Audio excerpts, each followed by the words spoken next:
मंगल सावधान धुडू धुडू धावायाची सोनुली गती अंगणी अनपित्याची माया ओसरे गतीच्या नैनी छोट्या भावा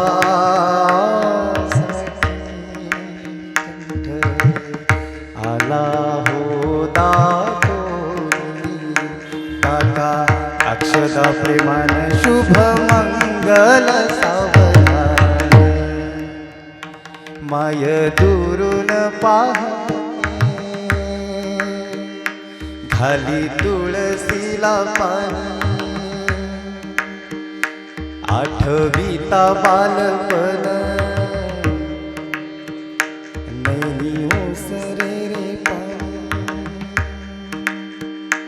माया पाझ डोळे पुसते पदराने टाका अक्षदा प्रेमाने शुभ मंगल सावधान.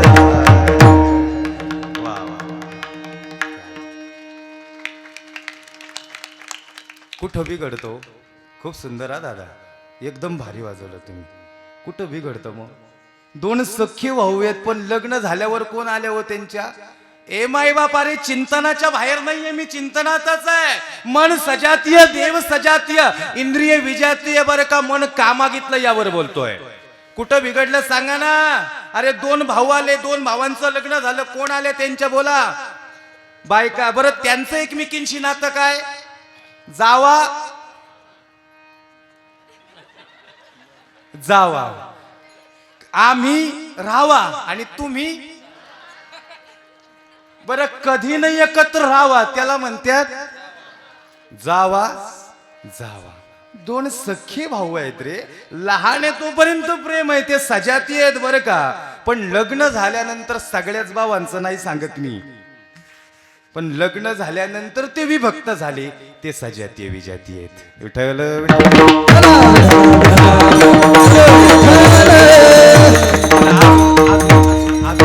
अजून एक उदाहरण देतो ऐका. दात 32 आहेत पण दातानी कधी तक्रार केली का सुनील महाराज? दातानी थोडा इकडं सरक म्हणून कोणाच्या दाताने तक्रार केली का? दात कधी तक्रार करतात? दातात नाही का ते अडकते काय? तुम्ही माझ्या हाता का नका बघू. हे दादा, अरे माळकऱ्याच्या दातात भाजीचाच कण अडकतो. मग अशी प्रमाण दिलं ना, युक्त आहार विहार नेम इंद्रियाशी सार. जो निष्ठावान माळकरी आहे ना मायबाप, जो निष्ठावान माळकरी आहे आणि जो निष्ठावान माळकरी आहे ना, त्याच्या चेहऱ्यावरच तेज पहा, तो तुम्हाला तेजस्वी आणि ओजस्वी दिसेल.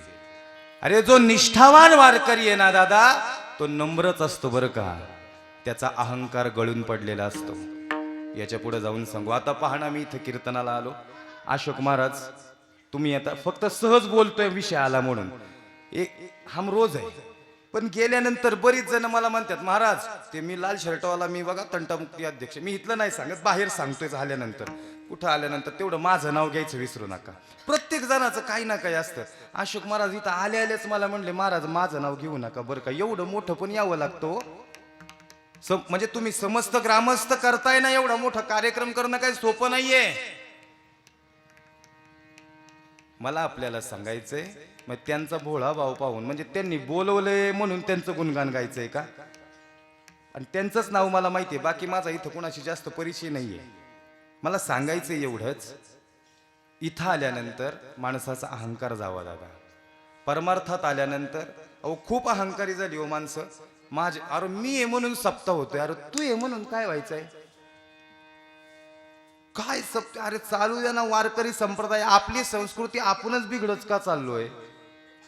तरुणांनो, इथं आवश्यकता आहे तुमची. तुम्ही धोतर घालून उभे राहा. आता तुम्हाला जर वाटत असेल ना आपला हिंदू धर्म टिकावा, यानंतर तो वारकरी संप्रदाय, त्या वारकरी संप्रदायाचा एकमेव संप्रदाय यानंतर ही अविरक्तपणे आपला हिंदू धर्म टिकून ठेवेल. लक्षात ठेवा, वारकरी संप्रदायाची ताकद आहे.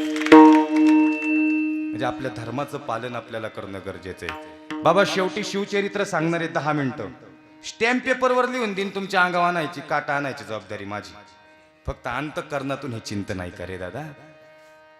दात 32 आहे पण भाजीचा कण अडकल्यानंतर तक्रार करता थोडा इकडे सरक. भाजीचा कण जोपर्यंत काढत नाही ना, जेव्हा भाजीचा कण अडकतो ना दादा, त्यावेळेस ते सजातीय विजातीय होतात. आधी ते सजातीय सजातीय असतात. हे मन देवाशी सजातीय आहे, इंद्रिय विजातीय आहे. म्हणून मन मागितलं विठ्ठल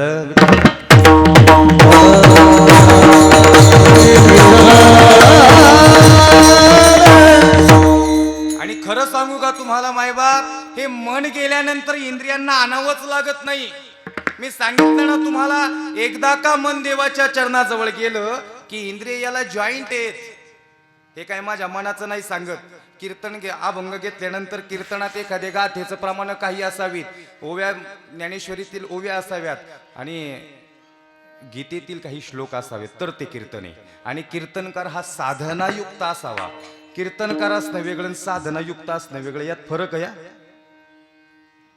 चला ऐका ना दादा, एकदा मन गेलं ना देवाच्या चरणाजवळ, इंद्रियांना आणावं लागत नाही. माऊली वर्णन करतात, मनोनी दीप पालवे सवे तेज मालवे, कार बिंबासवे प्रकाश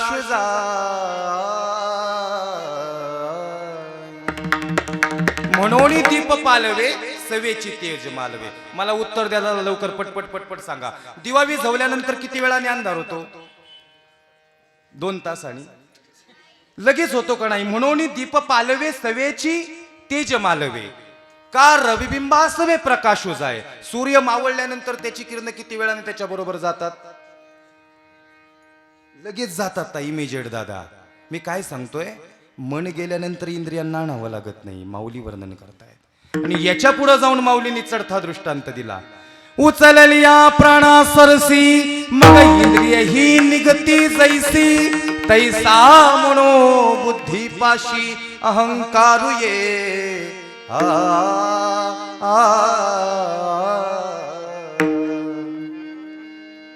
तर माणूस मेल्यावर त्याची इंद्रिय किती वेळाने बंद पडतात हो? आता काय मरून बघायला लागेल का हो? पण बाकीच्यांचा अनुभव आहे ना. ए दादा, अरे एकदा प्राण गेला ना या देहातला, या देहाचं अस्तित्व घेऊन जातो बरं का. प्राण पत्नी मरते ना, त्या पतीचा पतीपणा घेऊन जाते. पती मरतो ना, त्या पत्नीचं सौभाग्य घेऊन जातो. एकटा तो जात नाही रे दादा. दिवा विझवल्यानंतर त्याचा प्रकाश त्याच्या बरोबर जातो. सूर्य मावळल्यानंतर त्याची किरण त्याच्या बरोबर जातात. प्राण गेल्यानंतर इंद्रियांचं अस्तित्व प्राण घेऊन जातो. तसं मन एकदा देवाच्या चरणाजवळ गेलं की ते इंद्रियांनाही घेऊन जातं. विठ्ठल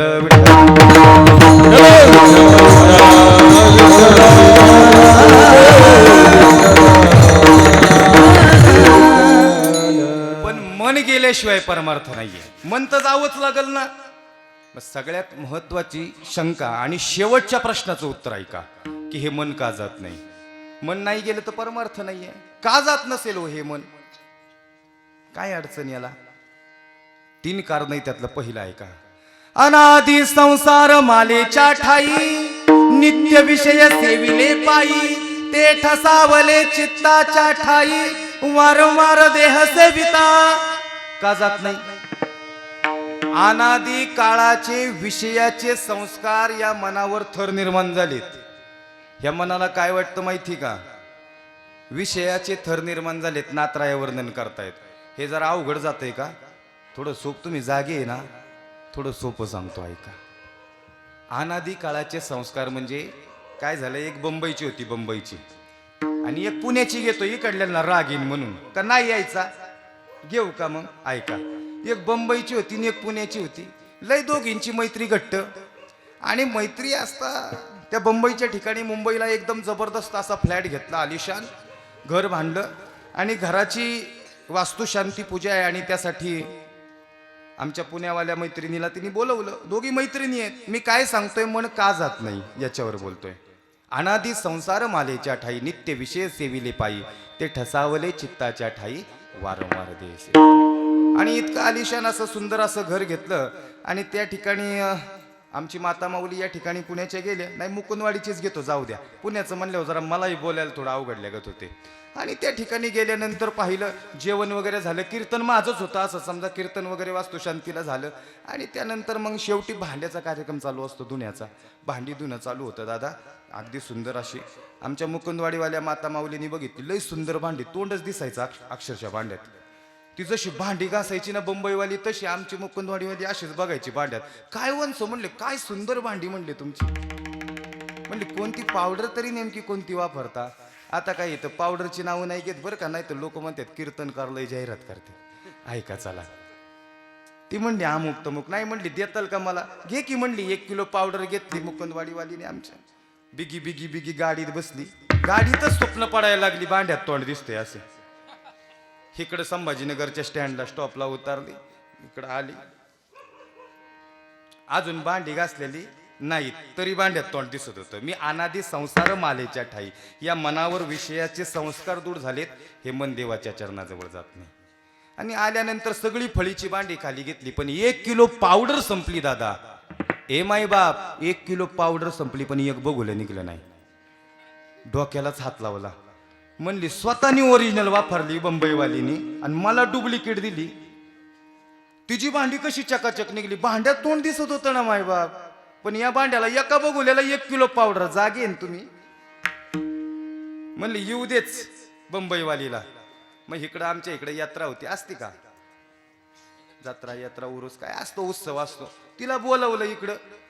काही नाही विचारायचं होतं फक्त, तू ओरिजिनल पावडर वापरली आणि मला डुप्लिकेट भांड्याची पावडर दिली. आल्यानंतर ती आली, कार्यक्रम वगैरे सगळं झालं आणि राहवलं नाही. म्हणली का वंस, मी तुमच्याकडे आले होते आणि तुम्हाला म्हटले पावडर द्या, तुमची भांडी अगदी स्वच्छ निघली होती, माझं तोंड त्या भांड्यात दिसत होतं म्हणून तुम्ही पावडर दिली, पण तुम्ही फसवलं बरं का मला.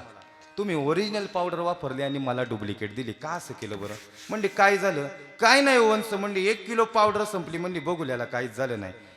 ती बंबईवाली थोडी हुशार होती, ती म्हणली आण जरा बघूलं.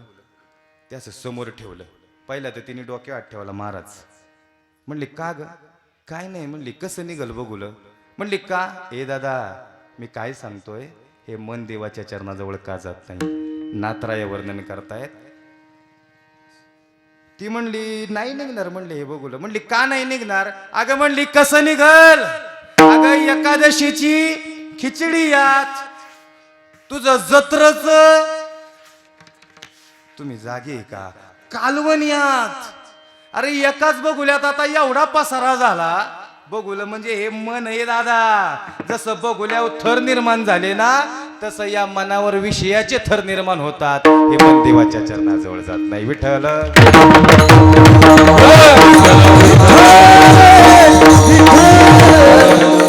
आणि या मनाला असं वाटतं इथं आल्यानंतर स्वातंत्र्य नाहीये, ते मनपणाने मुक्त. मन हे राम झाले, मन हे राम झाले, प्रवृत्ती ग्रासूनी कैसे निवृत्तीस आले.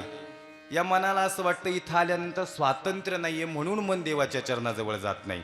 स्वातंत्र्य नाही वाटत त्याला इथं, मनपणाने मुक्त ते असं त्याला वाटतं, म्हणून जात नाहीये. मनाचे मनपण गेले जेथ बोलाचे बोलपण ठेले, आणि जया माझी सापडली नेय दिसे.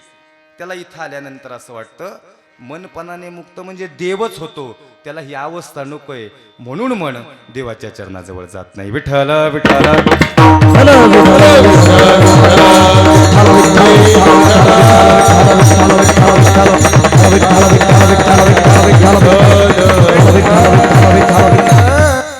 ऐका ना दादा, जगद्गुरु तुकोबाराय सांगतायत पुत्राची ये वार्ता. पहिल्या चरणावर येणार आहे बरं का मी, अजून थोडासा विलंब, थोडा वेळ आहे, एकदम वेळेत कीर्तन संपेल, काळजी करू नका, फ्रेश राहा. ऐका चला माझ्यासोबत चला. तुकोबाराय सांगतायत देवा माझं मन तुझ्या चरणाजवळ राहावं, आणि देव अर्जुनाला सांगतायत अर्जुना तू मन हे मीच करी, माझ्या भजनी प्रेम धरी. पण हे मन जात नाही, इतकं चपळ मन आहे दादा, चपळ आहे ना हे मन, चंचल आहे ना. बहुत चंचल चपळ जाता येता न लगे वेळ, बहुत चंचल चपळ जाता येता न लगे वेळ. हो बहुत चंचल बहुत चंचल चपळ